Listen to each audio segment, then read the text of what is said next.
Hola a todos, bienvenidos a un nuevo capítulo de Se Cierra Interconsulta, una sección del canal Tutorías Medicina Interna donde discutimos casos que ustedes nos comparten, donde hayan dudas diagnósticas o terapéuticas y las discutimos Andrés y yo. Esta sección está avalada por el capítulo ACP Colombia y por el Comité de Internistas Jóvenes de la ACMI. Andrés, ¿qué caso nos envían hoy?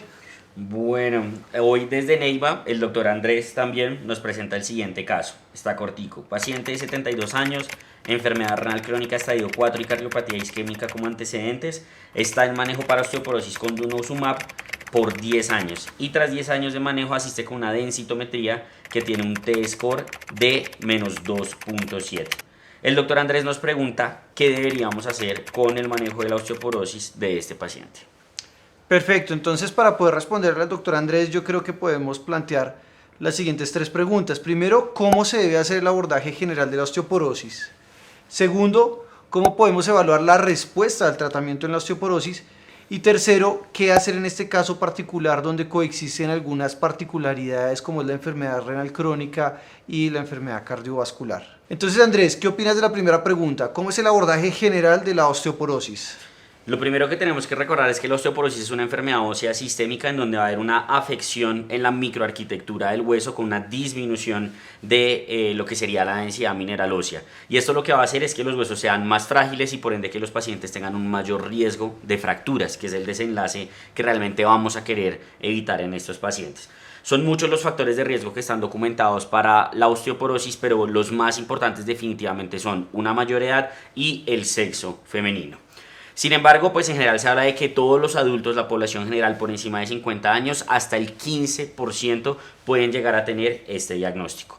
Y es de gran importancia porque a medida que avanza la edad, una fractura puede llegar a ser catastrófica para un paciente anciano, especialmente fracturas como podrían ser fracturas de cadera, pueden llegar a alterar completamente la movilidad, la funcionalidad de este paciente y a largo plazo se traduce en una disminución en su pronóstico vital. Entonces definitivamente es una enfermedad que es de gran importancia que conozcamos.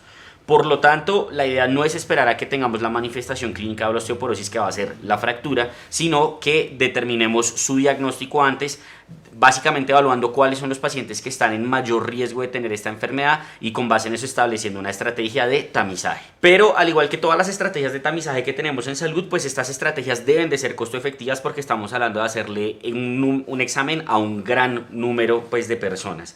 Específicamente en lo que sería osteoporosis son varias las guías que nos recomiendan esta parte del tamizaje. La última que tenemos es la del USPSTF que fue resumida en el llama, en donde lo que nos indican es que deberíamos de iniciar el tamizaje de osteoporosis en todas las mujeres mayores de 65 años y en aquellas mujeres menores de 65 años que sean posmenopáusicas, que tengan factores de riesgo adicionales para desarrollar la enfermedad. En hombres va a ser mucho más variable la recomendación. Lo que uno puede encontrar en general es que entre 70 a 75 años se recomienda el inicio del tamizaje. Y en los hombres, al igual que en las mujeres, va a ser de gran importancia documentar cuáles son esos factores de riesgo adicionales que puede tener para desarrollar la enfermedad. Entonces ya habíamos dicho que el sexo femenino y la edad son los factores de riesgo más importantes, pero otros factores de riesgo entonces que deberíamos conocer para saber a quién tamizar o no, van a incluir lo que sería la parte de a tener antecedente de fractura previa o antecedente familiar de una fractura de cadera, lo que sería el uso de corticoides de manera crónica, alcohol, tabaquismo y también las personas con un bajo índice de masa corporal van a estar en mayor riesgo de desarrollar esta enfermedad. Se han desarrollado además otros scores clínicos con los cuales uno puede tratar de precisar quizá un poco mejor este riesgo. El más conocido muy probablemente sea el FRAX, que dependiendo de donde uno lea pues la aplicación puede ser precisamente aquí antes de determinar el tamizaje o también ya posterior a la realización del mismo cuando el paciente no queda con el diagnóstico de osteoporosis sino de osteopenia, pues para digamos evaluar lo que hablaremos más adelante en el video, que si el paciente se beneficia o no de tratamiento. Pero es muy importante que todo esto que estamos hablando en este momento es tamizaje, es decir, que estamos hablando de población asintomática. Si tenemos pacientes en los cuales consideramos que pueden tener riesgo de osteoporosis secundaria o pacientes que ya tienen una manifestación, tuvieron una fractura por fragilidad, por ejemplo, y ya se hace la búsqueda activa de la osteoporosis, pues claramente aquí no estaríamos hablando de lo que sería tamizaje. ¿Con qué vamos a hacer entonces ese tamizaje y con qué vamos a llegar al diagnóstico? Con una densitometría ósea. La densitometría ósea se puede hacer de varios sitios, pero las que están recomendadas y las que deberíamos utilizar son la densitometría ósea de columna total, L1, L4, la densitometría ósea de cadera, en donde se evalúa principalmente la cadera total a pesar de que nos reportan el cuello, y en los pacientes en los cuales no se puede valorar alguno de los dos, el radio 33 sería la otra posibilidad que podríamos evaluar. Y lo que hacemos básicamente es con esta densitometría determinar si el paciente tiene o no tiene osteoporosis. ¿Cada cuánto se debería hacer este tamizaje en tal caso de que el paciente no tenga osteoporosis? Va a ser de 1 a 2 años la indicación de repetirlo para de esta manera estar evaluando continuamente si hay la presencia o no de la enfermedad. Pero pues definitivamente saber los factores de riesgo, solicitar la densitometría no va a ser suficiente para reducir el riesgo de fracturas. ¿Qué deberíamos hacer entonces para lograr ese objetivo? Exacto, Andrés. Entonces, ya que tenemos claro cuáles son los pacientes que se van a beneficiar más del tamizaje y sabemos cuál es la prueba correcta que debemos solicitar, es necesario que sepamos interpretar su resultado y actuar en consecuencia. Así que fijémonos por un momento en qué es lo que nos reporta la densitometría ósea. Como lo decía el caso del doctor Andrés, nos están reportando el Z-score y pues otro valor que nos reportan también es el T-score. A veces puede generar un poco de confusión estos números, así que lo más importante que tenemos que entender es que ambos nos están diciendo esencialmente lo mismo y son desviaciones estándar en cuanto a la diferencia de la densidad mineral ósea de mi paciente comparado con una población. Ambos nos están diciendo eso. En el caso que nos presenta el doctor Andrés, el T-score está en menos 2.7, lo que quiere decir que la densidad ósea del paciente está 2.7 desviaciones estándar por debajo del promedio de la población contra la cual se está comparando. Ahora bien, ¿cuál es la diferencia entre T y Z? El T-score es comparar contra un promedio de un grupo de pacientes adultos jóvenes que tienen el mismo sexo de mi paciente, mientras que el Z-score va a ser comparando contra un grupo de pacientes que tienen la misma edad, el mismo sexo y la misma etnia que el paciente que yo estoy evaluando. Así que en este contexto de osteoporosis primaria, porque como usted lo mencionó, hay algunos pacientes que pueden desarrollar osteoporosis por otras cosas y no simplemente pues relacionadas con la menopausia, en osteoporosis primaria vamos a preferir utilizar el T-score. Mientras que en pacientes menores de 50 años donde estemos sospechando osteoporosis secundarias vamos a utilizar el Z-score. Pero ambos en general nos predicen ese riesgo de fracturas. Los puntos de corte importantes que debemos tener en la cabeza es 2.5 para el T-score y 2 para el Z-score. El valor negativo, menos 2 y menos 2.5. Si mi paciente tiene un T-score menor de menos 2.5, inmediatamente mi paciente va a tener osteoporosis y se va a beneficiar de un tratamiento pues consecuente. Si el paciente tiene un T-score entre menos 1 y menos 2.5 es lo que se conoce como osteopenia, y dependiendo del riesgo de fracturas que tenga, sobre todo a nivel de cuello femoral, un FRAX mayor al 3% a 10 años o fractura clínicamente importante en general mayor al 20% a 10 años, ese paciente se maneja como si tuviera osteoporosis. Y no olvidar que cualquier paciente que ya haya tenido una fractura por fragilidad, es decir, esa fractura que ocurre con una caída que es desde la altura del paciente o menos, o un golpe que la cinética no explique por qué se fractura un hueso así de grande, ya es un paciente con osteoporosis. Entonces, ya sabiendo diagnosticar la osteoporosis, ¿cómo debería ser el tratamiento, Andrés? Entonces, como usted mencionaba, va a ser en esos grupos, pacientes con osteoporosis confirmada o osteopenia que tengan el riesgo elevado de fractura. En general tenemos dos grupos grandes de medicamentos que podemos utilizar en estos pacientes, que van a ser los antirresortivos y los osteoformadores. ¿Qué quiere decir esto? Que vamos a tener unos medicamentos que van a evitar que se siga degradando el hueso, mientras que vamos a tener otros que van a promover una nueva formación ósea, y pues evidentemente la indicación va a depender como del riesgo y de las características de mi paciente, como hablaremos más adelante. Son muchas las guías de práctica clínica que existen, creo que dependiendo cada uno de su país, de ver si hay una en su país o de las internacionales, cuál es la que más se puede ajustar. Dentro de estas nosotros destacamos ahorita una que es la del ACP, que es una guía de práctica clínica viva, que lo que quiere decir es que continuamente están monitorizando y actualizando las recomendaciones basado, pues digamos, como en los nuevos estudios que vayan saliendo. Si les interesa, pues se las vamos a dejar ahí en la descripción. ¿Qué podemos decir entonces? Que dentro de los medicamentos antirresortivos pues vamos a utilizar, o los principales que vamos a tener son los bifosfonatos, y entre los medicamentos osteoformadores vamos a tener dos importantes. El primero es el teriparatide y el segundo es el romosozumab. ¿Cómo vamos a escoger entre estos? Va a depender del riesgo que tenga mi paciente. En general voy a preferir un medicamento osteoformador en el paciente que se defina como una osteoporosis de muy alto riesgo de fractura, que va a hacer aquel paciente que ya se fracturó, sea en su debut del diagnóstico o durante la terapia con un antirresortivo, o el paciente que debute con un T-score menor a menos 3.5. De entrada, esos pacientes deben de recibir manejo con un osteoformador como puede ser el teriparatide o el romosozumab. Mientras que aquellos pacientes que no cumplen estas condiciones, nuestro manejo de elección va a ser los antirresortivos, principalmente por costos y por accesibilidad. Dentro de los antirresortivos, como mencionaba, tenemos lo que son los bifosfonatos y muy importante también el denosumab. De los bifosfonatos tenemos varios, algunos de ellos sirven o no sirven en algunas fracturas. En general, pues el que más se suele utilizar es el ácido zoledrónico, que tiene evidencia de beneficio en todas las fracturas y que además pues tiene una posología que es bastante amable en general para el paciente con una aplicación anual. Por su parte, el denosumab, digamos que el beneficio es que también es una aplicación espaciada para el paciente, estamos hablando de aplicación cada 6 meses y pues digamos que entre estos dos es que uno debería tomar la decisión en tal caso de que se vaya por un antirresortivo. Teniendo esto en mente, en el caso que nos plantea el doctor Andrés, nos menciona que el paciente lleva con denosumab 10 años, es decir, que muy probablemente es un paciente que no tenía un alto riesgo de fractura, por lo cual se eligió un manejo antirresortivo, que en este caso fue el denosumab. Sin embargo, es importante saber que el denosumab tiene estudios de seguimiento precisamente hasta 10 años, por lo cual pues digamos que va a ser importante determinar cuál es el manejo a seguir, como lo hablaremos ahorita más adelante, particularmente porque el denosumab, cuando se suspende de manera abrupta, puede generar un efecto de rebote y aumentar el riesgo de fracturas, por lo que se debe hacer una adecuada transición en tal caso de que lo que decidamos sea suspenderlo o pues rotarlo a otro medicamento. Pero entonces, independiente del manejo que yo escoja, yo debo hacerle un seguimiento a mi paciente para saber si ese medicamento está o no está funcionando. ¿Cómo se haría eso?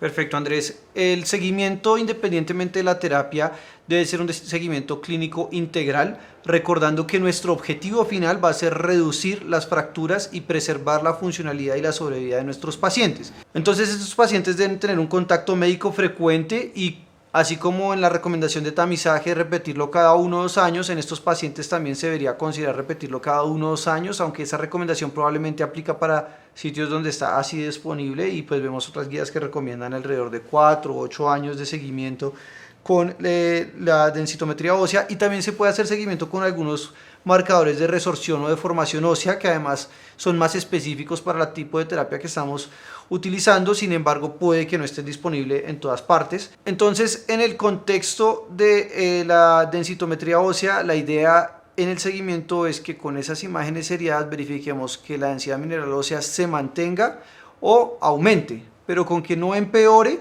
se quiere decir que la terapia ha tenido pues un buen efecto. En este caso nos menciona el doctor Andrés que tenemos un T-score de menos 2.7 tras 10 años de haber recibido tratamiento con denosumab, pero recordemos que esto no es simplemente una foto de un momento, sino es el transcurso de la historia del paciente y sin saber con qué T-score se inició la terapia, no podemos evaluar cuál fue esa respuesta verdaderamente. Además de eso, necesitamos saber si hubo o no fracturas durante ese tiempo. Asumiría uno que no, por lo que no se escalonó la terapia a algún tipo de antirresortivo. Y muy importante que esas densitometrías óseas deben hacerse con el mismo equipo para que sean interpretables, lo que obviamente a veces resulta un reto, pero si no lo son, por lo menos tratar de entender que las variabilidades se pueden deber a la técnica que está utilizando. Esta información que digo y que no tenemos podría ser muy valiosa para definir si el paciente tiene o no falla terapéutica.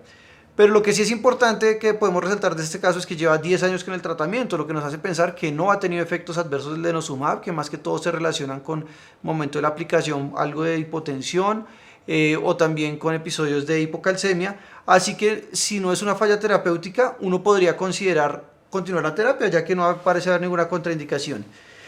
Sin embargo, el seguimiento de estos pacientes es mucho más que solo la densitometría ósea y tenemos que mirar algunas otras cosas, como por ejemplo la adherencia. El caso de los bifosfonatos yo creo que es como parecido a las estatinas, que están muy mitificados y que se cree que son una muy mala terapia. Como cualquier otro medicamento tienen efectos adversos que a veces son tolerables, a veces no, pero yo pienso que el beneficio hay que promoverlo un poco más para que la gente entienda que se está evitando fracturas que le van a afectar su calidad de vida. monitorizar esos efectos adversos para ver si se tienen que hacer intervenciones, ajustes de dosis o cambio del tratamiento. Y en cada visita, esto no es solamente al principio del diagnóstico, se deben evaluar los factores de riesgo o las causas de osteoporosis secundaria, sobre todo las que son modificables, como el consumo de alcohol, el cigarrillo, mirar si hay sedentarismo, cómo está la actividad física, etcétera, en estos pacientes. Y recordar que el objetivo final de todas estas intervenciones es evitar que el paciente tenga caídas y fracturas. Así que no solamente debemos hacer tamizaje para factores de riesgo de osteoporosis, sino también factores de riesgo para caídas, mirar cómo está la estabilidad de la marcha, la agudeza visual, la audición, etcétera. Otra cosa importante que tenemos que ver con estos pacientes es ver si estén consumiendo suficiente calcio y vitamina D. Digamos que uno cuando se salta a ver las guías de osteoporosis, de una vez lo mandan a uno a los osteoformadores y a antirresortivos, pero recordar que en todos esos estudios y ensayos clínicos que se mencionan, de base los pacientes venían consumiendo vitamina D y calcio, que pues obviamente por la fisiología y la farmacocinética de los medicamentos es necesario para que tengan un buen efecto y formación ósea. Y además de eso es muy importante mirar cómo están justamente estos electrolitos y la función renal que pueden afectar la decisión del tratamiento o no en el paciente. Todos estos datos nos ayudan a tomar la decisión. En todo caso, para el manejo de este paciente específico, lo ideal sería poderlo remitir a un especialista en endocrinología si estuviera disponible, ya que tiene varias condiciones que hacen particular su manejo. Por ejemplo, la enfermedad renal crónica avanzada, que está en estadio 4, potencialmente podría tener un hiperparatiroidismo secundario, teniendo en cuenta esa enfermedad renal crónica, y pues la enfermedad cardiovascular y una presunta falla al tratamiento ya son suficientes motivos para que el paciente lo vea un endocrinólogo. Sin embargo, en muchos casos eso no va a estar disponible y es el médico de atención primaria quien debe tomar la decisión. Así que Andrés, ¿qué haría usted si le llegara a este paciente y usted fuera quien tuviera que tomar la decisión? Bueno, si me llegara a este caso, creo que las dos principales consideraciones son las que usted ya mencionó. Estamos hablando de un paciente que tiene una enfermedad renal crónica bastante importante y que lleva un tiempo muy prolongado con un antirresortivo que sería el denosumab. La primera consideración de la enfermedad renal crónica sería importante, sobre todo por lo que es el uso de los antirresortivos en estos pacientes, ya que de base van a tener un mayor riesgo de eventos adversos, sobre todo de lo que sería la hipocalcemia severa que podrían llegar a presentar, al punto de que en general se considera la enfermedad renal crónica como una contraindicación para el uso de los bifosfonatos, aunque en la práctica clínica realmente los utilizamos mucho.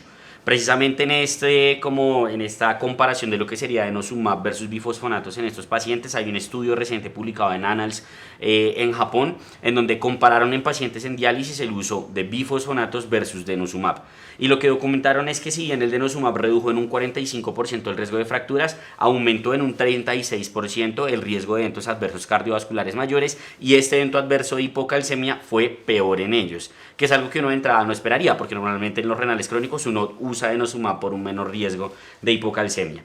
Entonces creo que esa sería la primera consideración. Y la segunda consideración de los 10 años, por lo que mencionábamos previamente de que el denosumab se ha estudiado hasta este tiempo y no podemos suspenderlo abruptamente porque le aumentaríamos el riesgo de fractura al paciente. Entonces nos tocaría evaluar si confirmarlo con una evidencia no muy clara o si cambiarlo a otro antirresortivo, en este caso que sería un bifosfonato, con la consideración de la enfermedad renal crónica.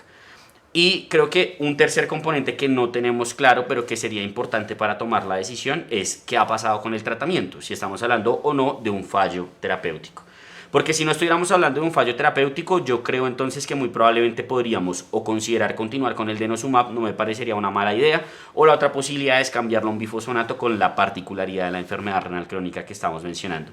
Pero si estuviéramos frente a un fallo terapéutico, un paciente que hubiera sufrido una fractura o que tenga una disminución en la densidad mineral ósea, si comparáramos con una densitometría anterior, la cosa sería diferente y nos tocaría plantearnos qué podríamos hacer, y muy probablemente la respuesta sería considerar un osteoformador o incluso la combinación de un osteoformador con un antirresortivo.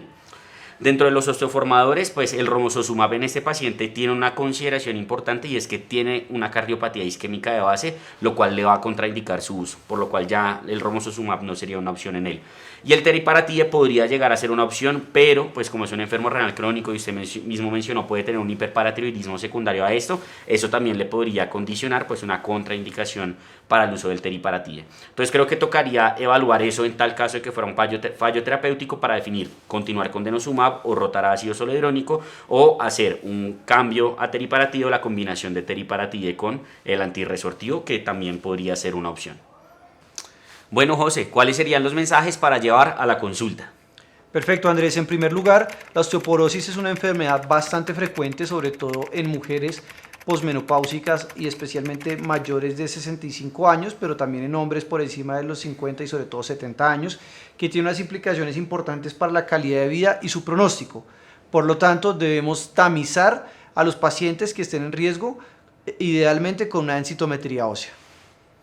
En segundo lugar, cuando tenemos un diagnóstico de osteoporosis o de osteopenia con alto riesgo de fractura, debemos de iniciar manejo farmacológico y vamos a tener dos opciones terapéuticas importantes. Los antirresortivos, en donde incluimos a los bifosfonatos y al denosumab, y los osteoformadores, en donde tenemos al teriparatide y al romosozumab. En tercer lugar, la mayoría de pacientes se benefician de empezar como terapia de primera línea un antirresortivo como el bifosfonato o el denosumab. Sin embargo, en pacientes con muy alto riesgo de fractura podemos considerar de primera línea terapia osteoformadora, como el romosozumab o el teriparatide.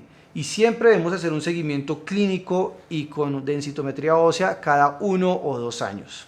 Finalmente, en tal caso de que el paciente presente un fallo terapéutico, sea porque no se logra estabilidad en la densidad mineral ósea o porque presenta una fractura durante el manejo, hay varias opciones. En tal caso de que estemos con un antirresortivo, podríamos cambiarnos a un osteoformador o incluso se habla la posibilidad de utilizar las dos terapias en combinación.